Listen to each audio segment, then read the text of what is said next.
Hey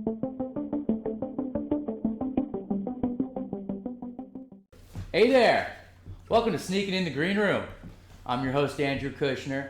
And each week, I get to sit down with some of Portland's funniest comedians. Hell, let's be honest. These are some of the country's funniest comedians. I hope so. Well, and today, I got a big one. This guy he's traveled all over the country. He is huge. I mean, open for Bill Burr, Mark Maron. We've got shows going on all over the city. Folks, I got Todd Armstrong in my studio today, sitting on the beautiful DNA-filled purple couches. Lavender beige. Yeah. It's nice. Lilac explosion, we can call it. It's beautiful. I like it quite a bit. Yeah, these probably cost a ton back I then. bet I would have knew this was bought at Lovett's for like $4,000 or $5,000. Lovett's was a company. Exactly. No, I used to go to, oh man, they had that huge showroom. You'd walk around. Yeah. My parents would let us run around and whatnot, and they finance their furniture like all good people of the 1980s. Exactly, yeah. Put it on. Piece by piece. Well, if you're gonna get a piece by piece couch, sectional, you should pay for it piece by piece. Might as well, right? That's right. Well, Todd, hey, this is not about me. This is about you, the comedian. First and foremost, thanks for coming out. Absolutely, I appreciate it. Thanks for the central location, like literally, let's see, 178 feet from Helium's front door. Exactly, and you're hosting there tonight. Featuring tonight, yeah. Featuring tonight. Anthony Lopez is hosting. Well, you know what? My favorite Portland comedian. I think he's the funniest natural Portland comedian. What's his name? Anthony Lopez. Oh, I love Anthony. Man. Yes, he's great. There's a lot of amazing comics that are funny, but I think the way Tony writes a joke is still my favorite. I know, he's started brilliant. The same week as him, basically. And now I did a little research, or some people will call it stalking. No, it's the information's on the internet. Yeah, no, I did Unless it's your ex-girlfriend, it's not stalking. No, I was browsing, your webpage, and I read a story that you were going to be a teacher. Yeah, I was going back to school. I was finishing my associate's degree in elementary education because I went back to school after years of working in the county, getting on with, trying to take the Portland firefighter test and then do all the other. Wow. I worked at the county. Drove dump trucks. I've done all the. I worked for Freightliner before it was Western Star. So I've done all the prototypical Portland, Oregon male jobs. When you're raised in the '80s, you're told what to do. Like that's a good job with retirement and pensions.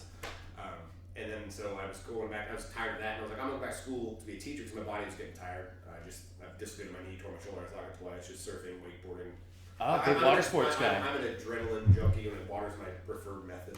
And so I was just getting old, and I was realizing I'd never done public speaking, and I started doing teaching, and then every time I'd stand in front of the kids, I just had a panic attack. I couldn't get out what to say. And so for my 2010 New Year's resolution, I was like, I'm gonna try comedy, stand-up comedy 5 times this year.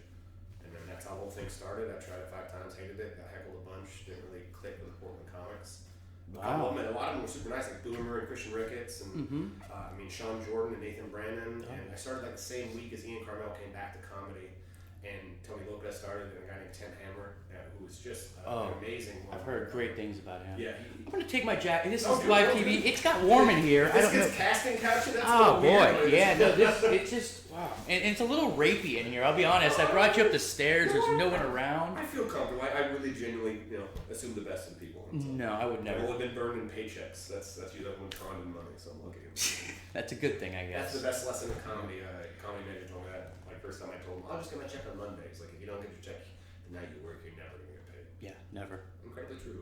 Incredibly true. So, you said, you decided to do a couple open mics. Did you have a specific open mic that you hit? Boiler Rooms. I read about it online. It was the longest running mic and whatnot. And I went down and I waited for hours. And this guy was sitting next to me and was heckling. I was so embarrassed and so mortified that this person was sitting next to me. Oh. And I didn't want to be lumped in with that group. So when I finally went out 2.5 hours in, I was mortified. I did a joke, about people invading your personal space when you have tattoos that I still use now, which is funny. And then a couple jokes about Tiger Woods because it was that time. Oh yeah. Topical stuff like 2010. That was what was big. And then I did a bunch of jokes about how I can't go to the skate park and ride BMX without my nephews now that I'm in my 30s. Color, so I don't look like a weirdo. Oh yeah. So, and then I learned. So basically, I guess my tone was set for my first open mic, was like playing on social stuff, and then talking with my nephews and my family is the only thing that really works for my comedy. Because my opinions are really big. I'm not that funny, but I can make it. I disagree. I've been watching a few of your clips, and you've got some great stuff. I try, but there's so many people that are just genuinely, naturally so funny. It's hard. Like you run into a person that's I know I can't compete with, like, Christian Ricketts is an individual that is just naturally so insanely funny. Jason Traeger is a gift to this earth. No, their minds are on like a different level. I will never be there, but I'm not saying they don't try hard to give them up, lumping them in a group, but I'm saying my tenacity, my determination will most likely be in the highest percentile of whatever group I'm in. Like, if I'm going to do something, I'm going to try to do it. I'm not built to be a wakeboarder or a wake skater or a surfer, but I love to do it. I'm horrible at it. I'm clumsy. I'm not as competent as someone who's been riding for multiple decades should do, but I still do it. I still hurt. I still have scars over me, and I love it every time I do it. Sounds like you're living. I mean, no, you're not holding. Yeah, no, exactly. It's like I schedule gigs to. It's amazing what comedy's provided me. To just like where I only did comedy a few times, and then I just didn't click well, and I didn't like how people would heckle the open micers and stuff like that, including comics. I mean, it was funny because when I started comedy, like. Staples of comedy now would be more heckling, and it would be more of a rowdy group, and it kind of winded down because I mean I get super anxious around people. I don't like that barbing.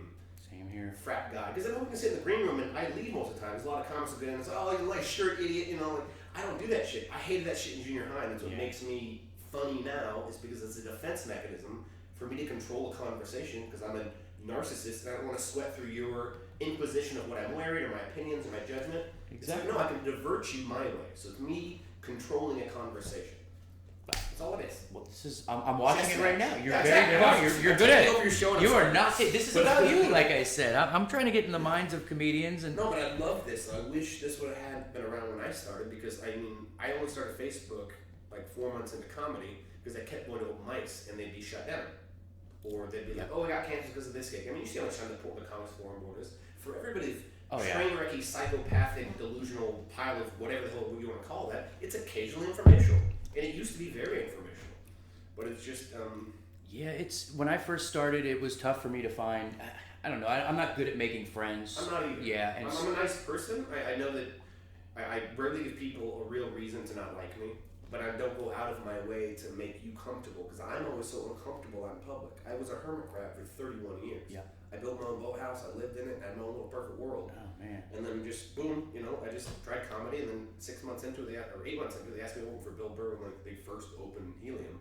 Wow. That was like a confirmation, like, oh shit, maybe I should try this. And then, so when I got my associate's degree, and I literally backed out of my baccalaureate program to finish up my WSU to just try comedy for 6 months, and then I got to literally start asking Helium to host for it. It was like, "Oh, Nick Kroll's coming. Can I have?" I'm like, "Oh yeah, sure." And that's how you meet people. And that's you're way out of my league. You know, these names. I know. But it's true though. It's. I mean, it just. I always took the bullet when I went to open mics. I would always go up first because I hated for two primary reasons. First and foremost, I can control my evening. I know when it was going up. I can go back to the relationship I had at the time and still have a life. Oh, yeah. Still see my dog. Still share shit in the house. Still do laundry. All that kind of noise. Instead of waiting 3 hours to maybe go up and have 3 minutes and hopefully there's a few people there. Exactly. And secondly, the reason I take the bullet, which is, for the viewers at home, the first person up at the mic is considered taking the bullet because you're warming up the crowd because often the host doesn't have a long enough chance to really warm them up. Yeah, and they haven't drank enough yet. Because I mean, we are in the business of selling drinks, and so when you think you're an artist, you have to realize that you're at a venue that's selling alcohol or food, and so to delude yourself into thinking that your art is worth money. No, your art is entertaining enough to sell alcohol, and the alcohol is worth the money. Oh man! And so it's not. it's the truth. And so I mean, I do free shows all day long, but a free show is a different audience. Exactly. I mean, I would rather have 8 paying patrons than 100 free people in the basement of a bar. It's a version of codependence because those people are getting a free show out of you. You're performing for them, and the bar's just getting money. If you're not getting 10% from the bar, I feel it's a abusive, imbalanced, codependent relationship. And so, if you can't get 10% of the bar to pay your comics $20 a piece, $5 a piece, then I think you're performing for your own vanity. You're like I'm not happy with my view at an open mic, so now I'm going to make my own version of a mic and call it my world, and that's. I made this with safe spaces and theme shows and all that kind of stuff, but I think comedy to me is Richard Pryor. Comedy to me is Dave Chappelle. Comedy to me is Bill Burr. I like honesty. I love Eliza Schlesinger. I'm so excited. She's a buddy of mine. She's a great human being. I love her to death. I'm working with her next week. I read. I mean, I was supposed to feature for her last time, but the miscommunication. But I opened for her a couple years back, and we just clicked well. I'm a dog person. I think I was saying this on Fun Employment today. I think the reason she has me featured for her around the Northwest is because she can trust that Blanche, your dog, is taken care of when she's on stage. Interesting. You know, so it's like, I'm a dog. mind, right? I'm a dog adorer too. So I mean, I like cats. I'm horrifically allergic to them. But like psychologically, I know people want to give them big, huge conversations of intelligence levels and dependence levels. But yeah, I grew up with hound dogs. I grew up redneck. I grew up nice. where dogs had a purpose. Like, oh yeah, they were hunting they were dogs. burglar system. You know, my grandpa hunted bear, hunted raccoon. Like that's I always had walkers and plots and blue ticks as a kid. Man. So that's why I had beagles as a kid. That's the suburban version. Yeah, see, you're a real man. See, I grew No, up. I normally have a pocket knife on me, but I lost it. Yeah, see, I'm totally. Yeah, I won't even get into it, but yeah, I grew up in the concrete jungle of Hollywood, California, That's Los nice. Angeles. So I grew up like this. This was the scary part of town when I was a kid that I wasn't allowed to come to. The southeast. Southeast was yeah. industrial, and north end was real gross, like out by St. John's. Oh yeah, oh really yeah. bad. But then I grew up out east side. I was born like. Oh, you've seen it all, man. I've seen been blessed. I've been here entire- for so long. I even got kicked out of Portland in the early '90s. Did I even ask that already? You're originally from here, born and raised. 1978, born in what's now Adidas World Headquarters. Man, one of the true Oregonians. You know, I don't find my mom was born here. My grandpa and my mom's family's been here for 3 generations. And then my dad was not born here. My dad was born in Lansing, Michigan in '56, but it's been here since '59. My mom went to school in Lansing. Magic Johnson. Oh, did? Yeah, at Michigan State. No, they were in Michigan because. Wait, Michigan. Wait, I'm getting them confused. Where is Michigan State? I don't know. Disregard. I think that's Folks, Michigan State. No, I think that is. Either way. My grandma was from Illinois, my grandpa was from Mississippi, and they met June bugging, just picking fruit in the Midwest. And then man. it was cute because my grandpa couldn't read or write, and so he had his mother write correspondence letters to my grandma. Functioning illiterates are so cute. Grandpa Cletus was a dope dude. Grandpa, that's right, I heard you. Yeah, your dad's named Cletus and Grandpa. You've got my first cousin, he goes by Ryan, his legal name is Cletus Ryan. Oh boy. Good dude. Yeah. Do you have truck nuts on every car? No. My brother would. All of his friends do. My brother has the big jacked up 38-inch 550, 1750. Man. And do they live in Portland still? They're all Vancouver. They've all bailed on Portland for what Portland's become. My mom left too with my sister. They're back up there. They all work in Portland, but they all commute to the burbs. Oh, they must hate it. I mean, they don't like. If Portland's truly inclusive and enveloping, then why are there certain segments now? Absolutely. And my thing is that's why I get so much trouble because I love it that my all the neighborhoods that have been gentrified have always been gentrified by people who would be most offended by gentrification. Exactly. I'm not one of them. Gotcha. Like I love it that my gay friends and my artist friends can admit we are the worst gentrifiers around. Because they're the worst ones. They were the first ones to move into a displaced neighborhood because people didn't want to do there. And I'm not saying it's society has shunned people because of their own version of 50s suburbia that never existed. But at the same time, too, you're displacing folks with your affordable condo box.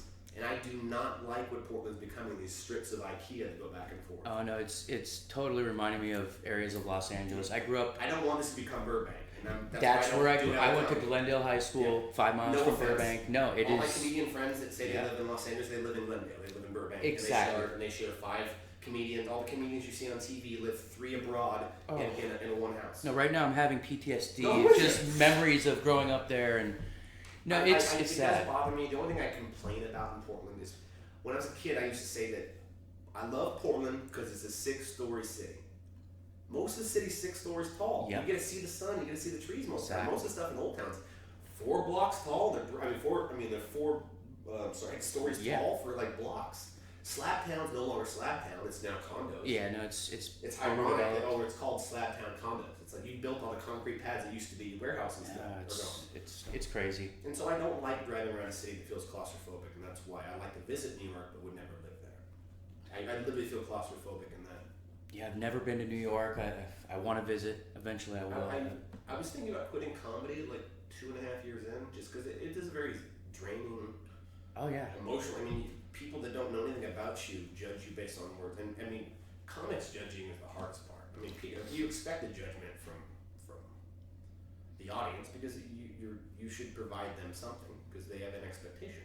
No, maybe judged by comics, it's harder to deal with, and so I was just at the point where I was like, none of this is worth it, whether it be monetary or psychological. I gotten past the point where I could look someone in the eye and say, yeah, I was a comic once. I was buddies with this person. Oh yeah, it's like this, that, and the other thing. Like, but then going to New York and doing the Laughing Devil Festival, then going and seeing, because it's interesting that when I go to New York and I see my friends there, they're like, oh, you're a comics comic. I love how you sneak in these jokes. I call them onions. Like there's so many layers of onions. I mean, I like when people can get 3 or 4 layers to one. Like when I do an anarchist with a bus pass joke, that's my favorite one to do because it makes you really question the whole thing. It's a great way to wrap up a package of how can someone be an anarchist with a bus pass? And half the comedians claim that.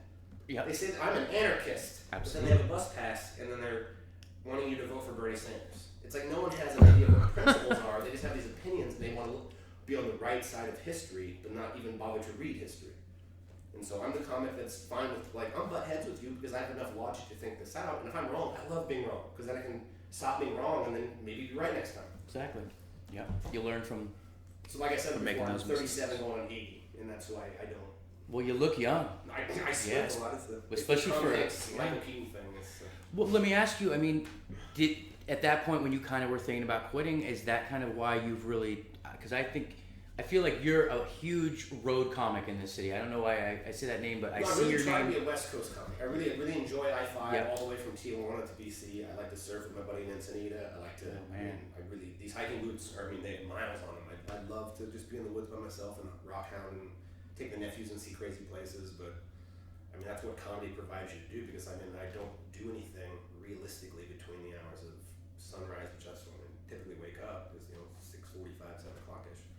Until 7:15. Yeah. 7 o'clock, take a quick shower, put on a button up I've already ironed. I mean, I just gotta change these shoes. It's nonstop. And I'm not roofing the traffic that I had nothing to do with. And Oh no, this is. I'm not in a burning building. I'm not being shot. I mean, my friends at Portland Fire, they have a much rougher job than me. Oh, I can only imagine like if you were a teacher having to deal with a bunch of like shitty kids. Shitty parents. Oh, there you go. Parents Yeah. are the reason I quit. Yeah. Like you couldn't. I mean. I can't imagine. It's never. It's again back to the irony of it. You can't say socialism is ruining this country. We don't have any socialists in this country, and then you send your kid to public school. Exactly. So, I mean, we're a socialized democracy. We've been since well before FDR anchored in for sure by then. Absolutely. I love history, so I love to interact with. My brother believes Miley Cyrus is horrible for America, and Donald Trump to death. He's a great man, and he's an amazing father. Donald Trump? Oh no! I'm sorry. My baby brother, but it's like the funny thing is, if I were to bring up those 2 points in an act or another comic, they would instantly shut their brain off or develop an easy caricature of that person. Yeah. So I mean, people present the twisting media's word. Everybody does it with whatever they do. Absolutely. No, I find myself doing it a ton. It's you're trying to convey your point. Exactly, but it gets lost sometimes in all the Back to rhetoric. why I'm not as funny as opinionated as I am. That balance is never really there. That's why I don't typically. That's why you might think of me as a road comic. I don't perform over mics anymore. Yeah, I don't think I've seen you out as much. It's one because I've had bad instances where, again, me trying to flush things out because Portland's so uptight and they're so concerned about things. And I've had my mic cut an extra at an open mic, and Wow. that was one of the instances that was hilarious. I mean, because I was doing a joke about how people will lip sync the R word in hip hop songs repeatedly. They'll scream retard at the top of their lungs, but they'll self edit the N word. And I find that hilarious because it's you want to be on the right side of what you view as an offensive term. Yeah. And I was doing a joke about that and just played me off stage. And I'm like, are you serious? And I was like, these are the places where I'm supposed to work this out. This is supposed to be a topic where I'm supposed to build, discomfort, something you're glossing over.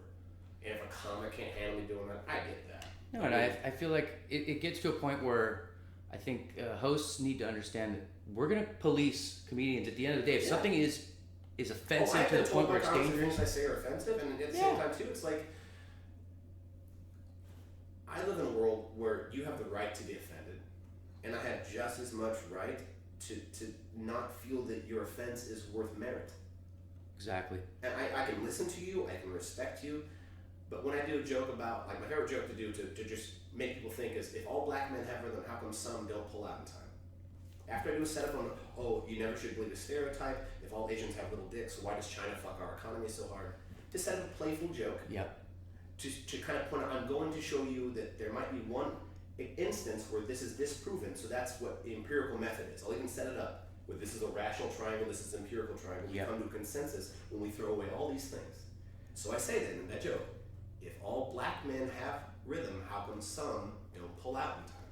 It's phrased very specifically. Totally. To say, okay, there's been a few, whoops, I premature ejaculated. Nothing to say that all black men have children or they're trying to pray, whatever subconscious psychological read, either that person wanting to be on the right side of history or the person who's going to find offense in what I said is, I'm trying to make that person be uncomfortable.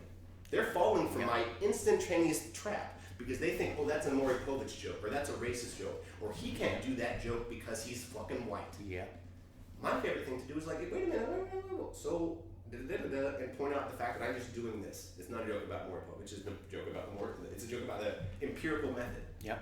And so, like, in an urban room, that gets applause. Huge, yeah. But in this room where they'll secretly under their breath in Portland say Hill's burrito, which a burrito is a Texas food, not even a Mexican food. Exactly. It's that the racism is playful in their mind in that version, but it's even ignorant and misinformed. And I'm just trying to point out something I find hilarious that my friends of color just so happen to find it's funny too.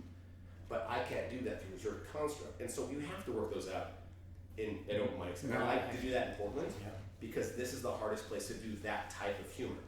I agree. This is the most eggshell place to talk about social issues where you may look like a villain, even for a moment. Completely. I think what I noticed is sometimes specific rooms, they're just kind of looking and waiting for those trigger words, those, I hate the word, but dog whistles, to just all of a sudden they shut down and their brain just says, he just said the word China, or, the littlest thing like that. That's why I specifically do those jokes and phrase those for that audience, because a person, like I love to do a joke about how, that I've gotten in trouble, I've had a comedian come up to me and discuss that this word is offensive to some people, where I joke about how faggot means, different things to different people. It means, it means cigarettes in Britain. It means meatballs in Scotland. I mean, a cunt means a sandwich in the UK. Yep. So you can literally order a faggot cunt. And I order a hot plate of faggots for the whole table, and no one look at me funny. And instantly, people in America clench up. The people that clench up in that joke feel they're worldly and informed and unoffensive. 100%. I get it. But then they are instantly being told, you didn't know this fact. You didn't know that sandwiches were called that. You didn't know meatballs were called that. Oh, you dumb, ignorant redneck. You don't know worldly foods. Yeah. So it's a double insult to them, and I never want them to laugh. I never want them to laugh. Mm-hmm. I want them to get a little bit of their medicine when they're like, we can make fun of Christians all day long. I'm not a Christian. I love the Bible because it's a great way to theologically look at how other people view the world. Absolutely. But if you can sit there and domineer Christians for being stupid, and we can have, all these things, or this is that and the other thing, but we can't make fun of Muslims, or we can't make fun of this. It's like, I think the Muslim faith is just as peaceful as the Christian faith. The Quran is no more violent than the Bible. No, I think like, we should just be able to talk about these things and not shut them off. Yeah. So we're forced to be like, we need to violently be against this, or we're all one and there's no such thing as violence. No, and that's like that Aikido balance, like you've been watching, where you don't want to harm. Like, there's Shaolin monks, man, for a reason. No, 100%. Why can't we all be Shaolin monks? Be peaceful as hell when shit hits the fan. Let's try to calm it down as quickly and peacefully as possible. Yeah. No, I think growing up, we grew up in the same time period, the late 80s and 90s. Political correct culture was really coming in hard, at least towards the end of my high school years, and I love political correctness. I love it point blank, but when it is your identity. No, but I think it's brainwashed us to kind of, like myself, if I hear the word, the N-word or anything. But you don't hear that word and offend it in hip hop. You don't get offended. Correct. You're looking for offense at that point. Just like you go back to saying a certain audience is looking for dog whistles. Yep. And the reason you're looking for that is because you're socially policing that that's not all right. Exactly. Except for in these instances, in this one instance, and then those one guys can call each other that because it's fun. And that's the same armor that these ignorant idiots that say, like, well, if black guys can call each other that, why can't I? Yeah. That's so fucking stupid. Completely. That these people, no matter what they do, and they're like, yeah, we shouldn't be offended. They look so much better than these fools. And so everyone picks the lesser of the two evils. So you're like, you know what, I'm just going to ignore these people. I'm not even going to have a conversation with them.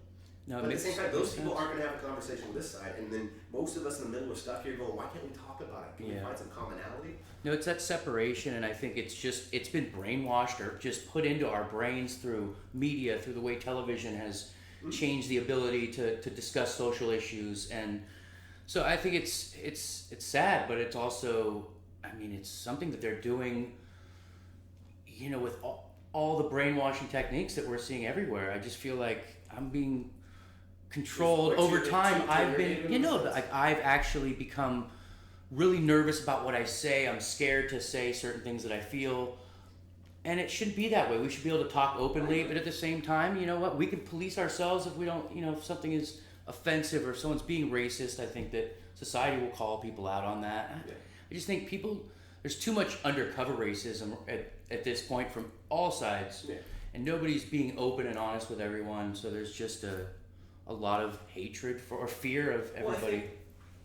They're different. This is the first time white folks, myself, everybody, has been forced, and I mean it in a good way, to see another side of things. It's good. I don't think that this is the most racist time ever. A great example for me is a lot of white folks, like, I can't say my family, but people like my family, people, just normal people, are saying The Wiz is racist because it's an all-black cast. Yeah. Well, and the point I'd like to make then yeah. is, you're offended by that statement as a white person, then you're acknowledging your privilege.